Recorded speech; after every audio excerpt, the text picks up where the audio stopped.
At this time, I would like to welcome one of our most esteemed graduates of the year, someone who persevered through many trials and tribulations and wound up on top. Everyone, please, round of applause for Tara Westover. Thank you. Congratulations. Thank you. Congratulations. Do you have anything to say to your fans? Thank you for believing in me, but most importantly, you have to believe in yourself. Do what you can, and you too can have a wonderful education. Hi everybody, I'm Mary. And I'm Joe.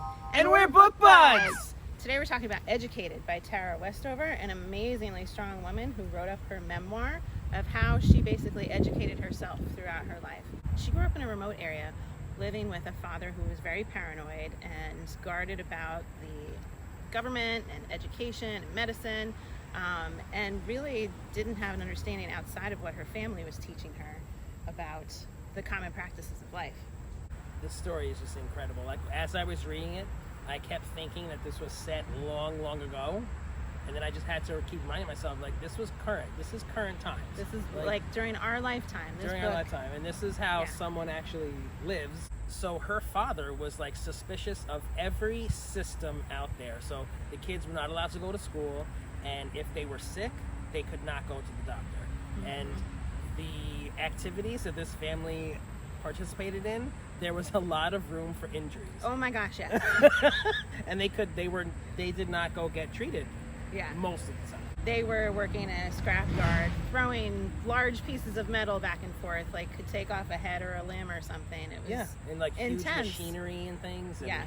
And there were many incidents, many accidents, and no medical attention. Her mom worked as an unlicensed midwife, and she then tended to the family's medical needs. It was interesting to see Tara's reaction to how her family felt about medical things, because if the family wanted to treat burn injuries at home and like serious injuries after a car accident at home, she wanted to take them to the hospital. She always in her gut felt like, I think they need something more. But then when she had an earache at one point, her mother tried to heal the earache and it didn't go away. And a boy that she had met offered her painkillers, and she was hesitant to take it, but then took it and was shocked that her earache went away because of medicine. So here she kind of like knew that her family wasn't quite handling things the best way by not seeking out that medical attention, but she still was hesitant herself to take the medicine, and it really surprised her when it worked. Wow. And because this is a memoir and she's recalling her life and the life of her family, she talked about in the book how when discussing one particular incident, which was an injury of, I think, her brother, he like caught fire, everybody had a different story. Everybody recollected it very differently. And I thought that was so interesting how some people said that this happened first, or that happened first, or like this person called the ambulance, or this, or no, and nobody. And then some people said, oh no, you weren't even there, or this person was, like, everybody had a drastically different memory. Mm-hmm. She addressed that really well, because in a memoir you want to be able to give the actual information, but as humans, we don't always store the actual information. It gets contaminated by the way that we remember it. So she described that. She described that well, bringing in different people's perspectives. So let's discuss Mom for a second, because I feel like Mom was more willing to accept these things than her husband. I feel like there were glimpses like where she would almost be very lenient and things like that, but in the end, her loyalty remained with her husband, where she absolutely, most definitely sided with him. Yes. But I feel like, did you get that, like, before that end result, like, she was almost like, let's go to the doctor, or yes, go to school? Yeah. I feel like the mom was kind of like forgiving and recognized that Tara had different needs and different interests. And so at one point when Tara decides she gets a job babysitting to get away from the scrapyard, it leads her to then piano lessons and dancing lessons and singing. And Mom supported that, and she liked seeing that her daughter could grow and do these awesome things. And I think she wanted her to be who she could be for herself.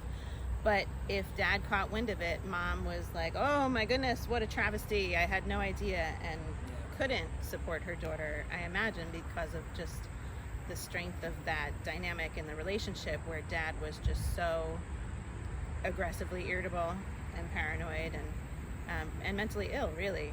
You know. Yeah, that was frustrating to read. I really wanted the mother to come through and Yeah. push the father over a little bit, but Yeah. In the end of the book, Tara was talking about the abuse that she suffered from her brother, and the older sister also suffered from the same abuse. And you were hoping, Tara was hoping to finally have that support of her mom and say, oh, that was wrong and it shouldn't have happened. But no, mom ended up saying, you know, the devil was in her and she's lying about it. You know, this didn't happen, to align with the dad once again. It was disappointing as far as, you know, wanting to have that parental support for Tara. That was hard to read. Yes, it was, absolutely. And what she went through, what she overcame, it is like incredible. So we mentioned the abuse from her brother, the physical abuse, absolutely the, you know, mental and verbal abuse from her father, possibly her mother at times, you know, and then she just persevered and she branched out and got herself an education. You know, like, this is a survivor right here. This woman, strong woman, she's a survivor. To get through all of that and still run off and read a book to educate herself, talk to her brother who was interested in education, and strive to grow and you know, broaden what her mind was thinking, and then end up going out to college without a high school education. Wow. She must be a hero to so many people. She's so incredibly strong, and talk about drive. As the truck drives by. Talk about drive from this woman, right? Yeah. So one point that sticks out to me, probably more than any other thing in the book, is when she finally did go to school as an adult, okay, and learned for the first time about the Holocaust. And she had never heard of it. Nobody ever told her about it. Her parents did not educate her about this, and she was shocked as an adult. And then it made me think that we are also desensitized, probably from a young age, going to school, learning about American history and world history and all the terrible things that us humans have done. That, I mean, it's kind of sad that we're desensitized, because from a young age we learn about all these horrible, gruesome things, and then, like, we don't really think too much about it. I'm sure as a young age we don't really process it fully, but isn't that something? It's crazy. It was very interesting after that she went off to major in history, because, you know, that she realized that was an area that she was lacking, I suppose, so she had to pursue that. Wow. Just wow. So we mentioned before how we were surprised that this happened during our lifetime.